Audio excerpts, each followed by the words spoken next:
Imagine squeezing into a dark, tight hole in the ground where the air feels like it's closing in, and one wrong move could be your last.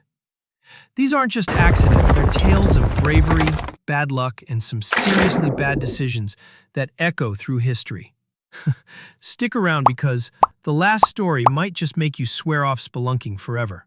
But first, let's kick things off with a group of college kids who thought a cave adventure would be more thrilling than a party night. Trust me, they got more than they bargained for. Ellison's Cave, the fantastic pit fiasco. Picture this: February 12th, 2011, near the University of Florida. 10 students, 5 guys, 5 gals, decide to hike to Ellison's Cave in Georgia, the deepest pit in the U.S. at nearly 600 feet.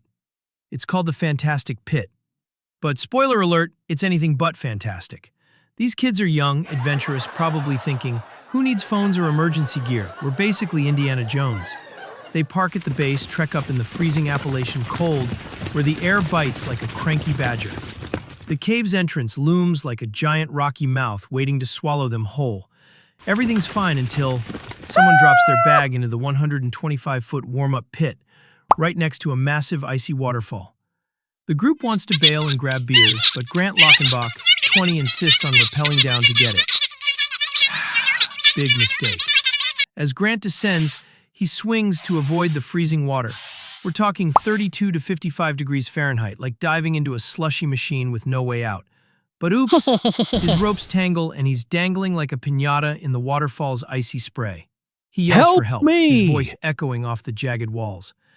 That's when his buddy Michael Peary, 18, jumps in to save the day, because what's a hero without a sidekick? Michael harnesses up and zips down, trying to yank Grant free. But plot twist, they're on the same rope and the roaring water twists it tighter, pulling both under like socks in a washing machine. The friends above panic, slip-sliding down the mountain to call 911 at 2:19 p.m. Rescuers arrive, set up pulleys, and descend into the chaos. By 3:30 p.m., they recover the guys, but it's too late.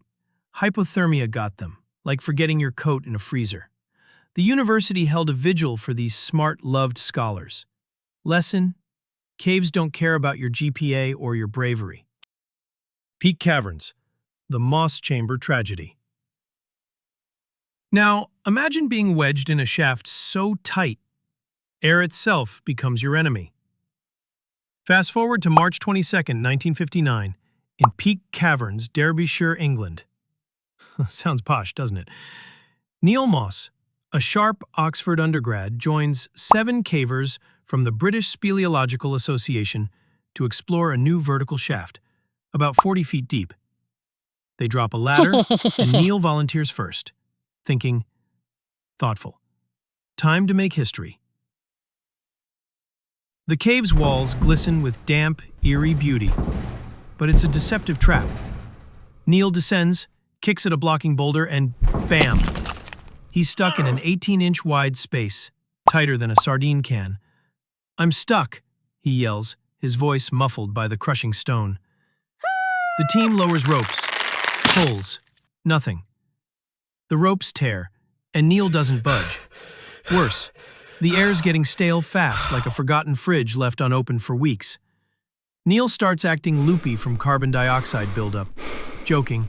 "Go grab dinner, I'm fine," he jokes, a classic sign of oxygen deprivation. They call for rescue, but the foul air keeps driving everyone back. Ambulances and volunteers rush in with oxygen tanks and ropes. A brave 18-year-old girl, June Bailey, squeezes down to help, but gets woozy from hypoxia. Over 24 hours pass, and Neil's dad weeps outside, his hope fading like a dying lantern. Rain pours, forcing a stand down to avoid flooding the cave. When it clears, there's only silence. Doctors declare Neil's death around 3 a.m. on March 24th from asphyxiation. His dad requests stopping the rescue to save lives, and they seal the shaft, now called Moss Chamber, in his honor. It's a gut punch, isn't it? These stories remind us caves are unforgiving,